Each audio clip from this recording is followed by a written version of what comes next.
Hello friends, welcome to Shri Tamil channel. இன்றைக்கி நம்ம பார்க்க போகிறது என்னென்னு பார்த்தீங்கன்னா மாங்காய் சாதம்.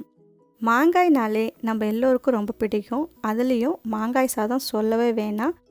இன்றைக்கி நாம் மாங்காய் சாதத்தை நல்ல டேஸ்டியாக எல்லோருக்கும் பிடிச்ச மாதிரி எப்படி பண்ணலான்னு தான் பார்க்க போகிறோம். முதல்ல ஒரு பேனில் 2 டேபிள் ஸ்பூன் எண்ணெய் சேர்த்துக்கோங்க. எண்ணெய் லேசாக சூடானதும் ஒரு கைப்பிடி அளவு வேர்க்கடலை சேர்த்துக்கோங்க.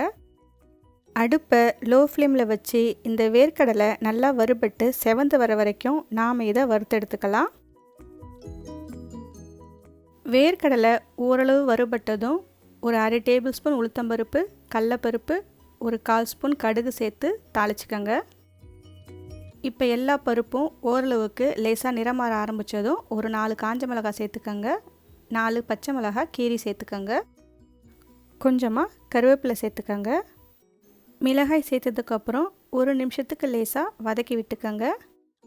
இப்போ இதில் கொஞ்சமாக பெருங்காயத்தூள் சேர்த்துக்கோங்க. ஒரு 1/4 ஸ்பூன் மஞ்சத்தூள் சேர்த்து ஒரு முறை நல்லா கலந்து விட்டுக்கோங்க. இப்போ இதில் தோலை சீவிட்டு நல்லா பொடிசாக துருவிய மாங்காய், ஒரு மீடியம் சைஸ் மாங்காயை துருவி சேர்த்துருக்கேன். அது 1 கப் வந்துச்சு. இப்போ இதை நல்லா கலந்து விட்டுக்கோங்க. அடுப்பை மீடியம் ஃப்ளேமில் வச்சு இந்த மாங்காயை நல்லா வதக்கி விட்டுக்கோங்க. தேவையான அளவு உப்பு சேர்த்துக்கோங்க. அடுப்பை மீடியம் ஃப்ளேமில் வச்சு இந்த மாங்காயை நல்லா வதக்கிட்டே இருந்தோம்னா கொஞ்ச நேரத்தில் இந்த மாங்காய் வதங்கி நல்லா சுருங்கி இந்த அளவுக்கு வந்துடும்.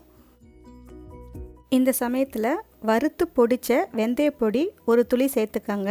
இது இந்த மாங்காய் சாதத்துக்கு ஒரு நல்ல வாசனையை கொடுக்கும். கண்டிப்பாக மறந்துடாமல் சேர்த்துக்கோங்க. வெந்தயப்பொடி சேர்த்ததுக்கப்புறம் திரும்பவும் ஒரு முறை நல்லா கலந்து விட்டுக்கோங்க. இப்போ இதில் ஒரு 2 கப் சாதம் சேர்த்துக்கோங்க. சாதம் கண்டிப்பாக ஆறி இருக்கணும். அதே மாதிரி சாதம் நல்லா உதிரியாக இருக்கணும், குலைவாக இருக்கக்கூடாது. இப்போ சாதம் சேர்த்ததுக்கப்புறம் அடுப்பை லோ ஃப்ளேமுக்கு மாற்றி வச்சுட்டு ஒரு முறை நல்லா கலந்து விட்டுக்கோங்க. இந்த சமயத்தில் உப்பு தேவைன்னா செக் பண்ணி பார்த்து சேர்த்துக்கலாம். அதே மாதிரி சாதம் புளிப்பாக இருந்தாலும் இன்னும் கூட கொஞ்சம் சாதம் சேர்த்து கிளறி விட்டுக்கோங்க. அவ்வளவுதான். கடைசியாக கொஞ்சமாக கொத்தமல்லி இலை சேர்த்து நாம் இதை இறக்கிடலாம். அவ்வளோதான் ஃப்ரெண்ட்ஸ், ஒரு நல்ல மாங்காய் சாதம் சூப்பராக ரெடி பண்ணிட்டோம். இதை நீங்கள் வீட்டில் ட்ரை பண்ணி பார்த்துட்டு எப்படி இருக்குன்னு சொல்லுங்கள். தேங்க்ஸ் ஃபார் வாட்சிங்.